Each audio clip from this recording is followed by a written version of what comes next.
안녕하세요. 세상에서 가장 안전한 다이어트 셀톡스 TV입니다. 오늘은 건강하고 싶다면 내장 지방 레벨을 낮춰라는 주제로 이야기하려 합니다. 셀톡스 진행하신 분들은 셀톡스 진행 전에 인바디 측정을 다 하셨을 겁니다. 인바디 측정 데이터에는 여러 가지 수치 정보들이 있는데요. 그 중에 내장 지방 레벨에 대한 점검을 받은 적이 있으시죠? 셀톡스에서는 내장 지방 레벨을 굉장히 중요하게 생각합니다. 왜냐하면 내장 지방 레벨은 본인 건강을 점검하는 척도이기 때문에 그렇습니다. 단순하게 말하면 내장 지방 레벨이 높으면 그만큼 건강도 안 좋다는 것이고, 내장 지방 레벨이 낮다는 것은 그만큼 건강하고 또 많이 먹어도 살이 잘 찌지 않는다는 것을 말합니다. 그럼 본론으로 들어가 볼까요? 우리가 음식을 먹으면 음식은 열량으로 바뀌게 되는데요. 우리 몸은 먹은 열량에서 에너지로 소비하는 열량을 빼고 남은 열량을 지방 형태로 변환하여 몸에 저장하게 되는데요. 팔뚝, 등, 엉덩이, 허벅지, 배 등 피부 및 피하 지방으로 저장하게 됩니다. 그런데 피하 지방에 저장하는 것은 한계치가 있겠죠. 즉, 피하 지방의 저장 공간을 꽉 채우는 포화 상태가 오면 새로운 저장 장소를 찾아야 하는데, 그것이 바로 우리 몸 중 가장 큰 저장 공간을 가지고 있는 배입니다. 피하 지방에 저장되고 남은 지방이 내장과 장기 사이에 쌓이게 되는데 이것을 내장 지방이라고 합니다. 복부 피하 지방에 지방이 쌓이면 피하 지방형이라고 하고, 내장과 장기 사이에 쌓이게 되면 내장 지방형이라고 하는데, 우리의 건강을 위협하는 것은 바로 내장 지방형입니다. 그럼 내장 지방이 잘 쌓이는 체질이 있을까요? 간단하게는 성별과 나이 차이에 따라 차이가 나는데요. 먼저 성별로 보면 남성이 여성보다 내장 지방이 잘 쌓입니다. 이유는 성호르몬의 영향 때문인데요. 여성 호르몬인 에스트로겐이 내장 지방의 축적을 억제하기 때문입니다. 그리고 여성도 폐경 이후의 여성이 폐경 이전의 여성에 비해 내장 지방이 급격히 쌓이는데요. 이것 또한 에스트로겐의 영향 때문입니다.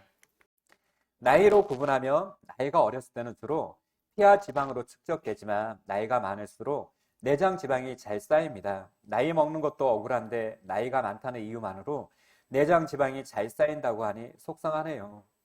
하지만 요즘은 소아 비만도 많기 때문에 나이가 어리다고 안심할 수는 없습니다. 그럼 내장 지방 레벨이 왜 건강과 관련이 있다고 하는 걸까요? 그것은 바로 내장 지방에서 분비하는 염증과 독성 물질 때문입니다. 내장 지방이 과밀해지면 아디포카인, 인터루킨, FGF2와 같은 염증 독성 물질을 분비하게 되는데요. 독성 물질은 인슐린 저항성을 증가시켜 대사증후군의 발병을 높이고 각종 질병과 암을 발생할 뿐만 아니라 노화를 촉진합니다. 특히 최근에 알려진 FGF2 물질은 피부와 유방세포 등을 암세포로 바꾸도록 촉진 역할을 하는 것으로 밝혀졌습니다. 그럼 내장 지방에서 분비되는 염증 독성 물질이 우리 몸에 어떤 해를 끼치는지 이야기해 보겠습니다. 염증 독성 물질이 혈관을 타고 또 돌다가 관절이나 뼈에 쌓이게 되면 관절염, 골다공증, 통풍 등을 유발합니다. 염증 독성 물질들이 장기에 쌓이면 질병이 되는데요. 간에서는 지방간, 담은 담석증, 췌장의 기능을 상실하게 되면 당뇨병, 신장으로 가면 신장암, 대장은 대장암, 폐는 천식, 그 다음에 위와 식도는 식도암이나 역류성 식도염, 갑상선은 갑상선암, 호흡기로 가면 무호흡증과 코골이가 증가하고, 심혈관으로 가면 심근경색, 뇌혈관으로 가면 뇌졸중과 치매를 발병할 수 있습니다. 그리고 여성의 경우는 생리불순, 불임, 폐경 후 유방암의 위험이 증가하게 됩니다. 내장 지방이 이렇게 위험할 수 있다고 생각해 보신 적 있나요? 저도 이번 영상 자료를 만들면서 내장 분비하는 염증 독성 물질이 이렇게나 무서울 수 있다는 사실을 알게 되어 매우 놀랐습니다. 좀 더 보기 쉽게 염증 독성 물질과 질병 메커니즘을 만들어 봤습니다. 내장 지방에서 분비하는 염증 독성 물질이 간에서 해독을 해야 하는데 간의 해독 기능이 약해져 지방간, 간염, 간경변, 그리고 간암으로 이어지게 됩니다. 간에서 해독하지 못한 염증 독성 물질이 혈관을 타고 이동하게 되는데 혈관에 직접적으로 미치는 영향을 보면 고지혈증, 고혈압, 동맥경화를 일으키고 각종 장기에 쌓이게 되면 그 장기에 염증을 유발하고 심하면 암세포로 바뀌게 됩니다. 더 무서운 것은 심혈관과 내혈관의 문제를 일으키는 건데요. 왜냐하면 심내혈관에 문제가 생기면 사람이 급사할 수 있기 때문입니다.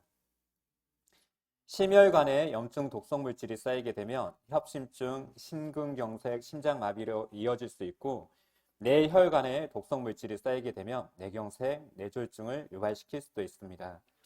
우리 몸의 기본 단위인 세포를 기준해서 보면 세포의 인슐린 저항성으로 인한 당뇨, 뇌세포 이상으로 인한 치매, 면역력을 무너뜨리는 자가 면역 질환들, 특히 내장 지방에서 분비하는 염증 독성 물질 때문에 각종 장기에서 발병할 수 있는 암의 종류가 13종이라고 하니 내장 지방의 위험성을 다시 한번 실감하게 됩니다.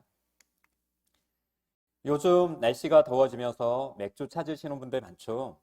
그리고 맥주가 통풍을 유발한다는 말도 들어보셨을 겁니다.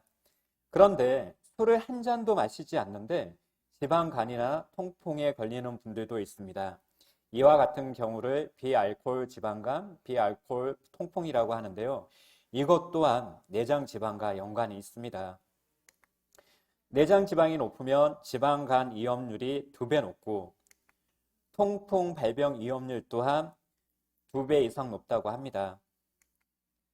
결과적으로 건강한 삶을 위해서라도 내장 지방 레벨을 낮추는 것은 중요합니다. 내장 지방을 없애는 방법에 대해서는 잠시 후에 이야기하도록 하고요. 우선 내장 지방 레벨에 대해서 이야기를 하겠습니다.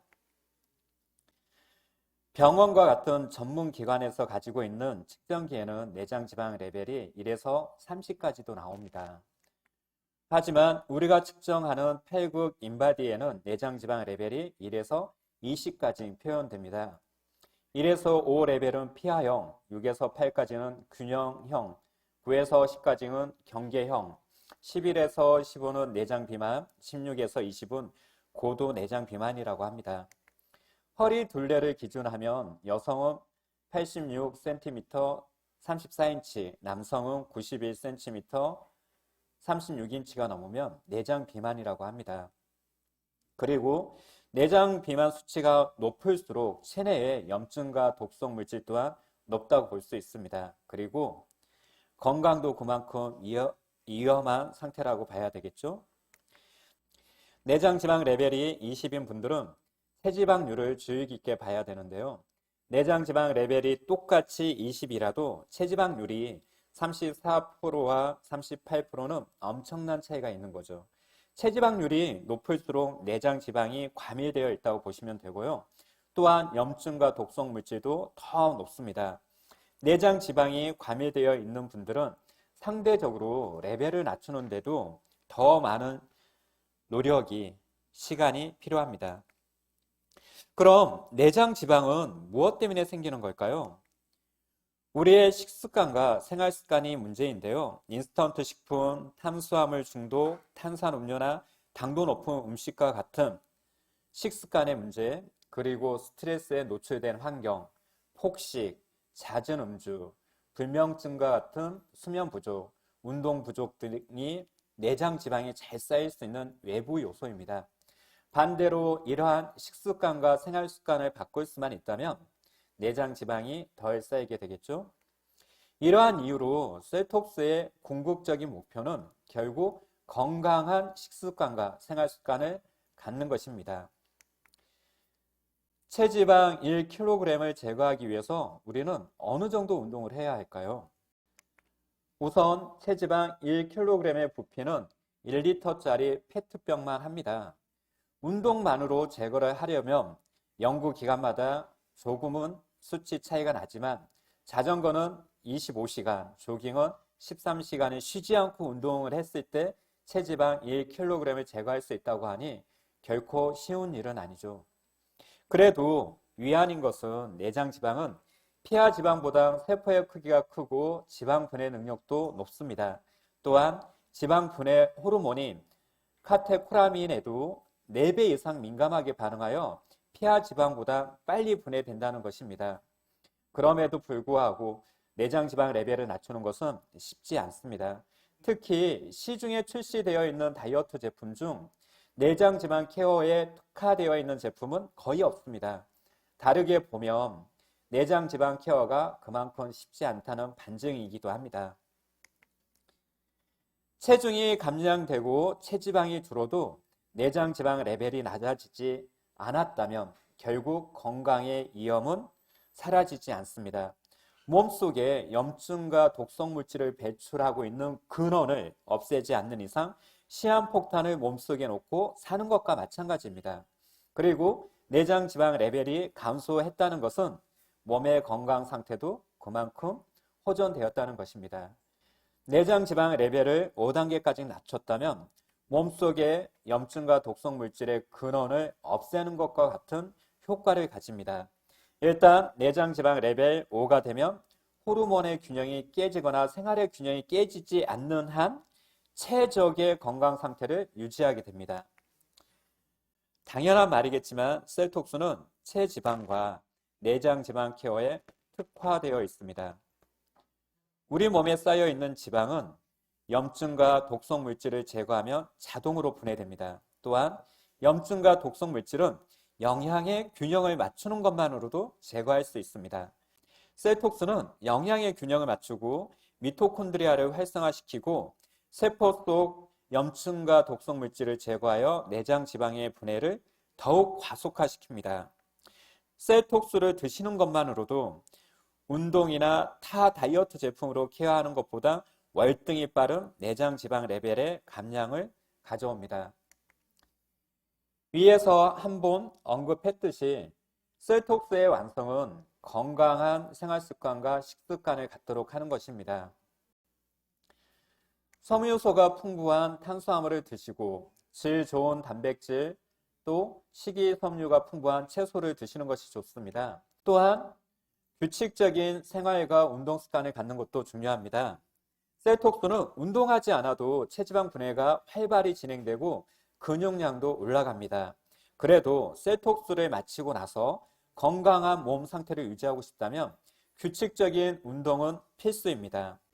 그리고 스트레스를 적게 받을 수 있는 환경을 만들거나 종교와 명상 등으로 정서적인 안정을 가지는 것도 매우 중요합니다. 그리고 질병을 개선시키는 차원이 아니라 건강을 유지하는 개념의 건강식품을 드시는 것이 좋습니다. 특히 항산화 제품이나 유산균 제품들, 오메가 제품들을 꾸준히 드시는 것이 건강한 몸 상태를 유지하는 방법입니다. 셀톡스는 3,000가지 이상의 건강식품을 모두 모아놓은 것과 같은 역할을 합니다. 그래서 건강한 몸을 유지하기 위해 하루에 한두 번 셀톡스를 꾸준히 드시는 것만으로도 건강하고 행복한 삶을 살 수 있습니다. 오늘은 내장 지방의 위험과 내장 지방 레벨을 낮추는 것이 왜 중요한지, 그리고 내장 지방 레벨을 낮추는 데 있어서 셀톡스가 어떠한 역할을 하는지에 대해 알아봤습니다. 오늘 강의 내용이 도움되셨다면 구독과 좋아요, 그리고 소식을 바로바로 받아볼 수 있도록 알람 설정해 주시기 바랍니다. 지금까지 세상에서 가장 안전한 다이어트 셀톡스 TV였습니다. 감사합니다.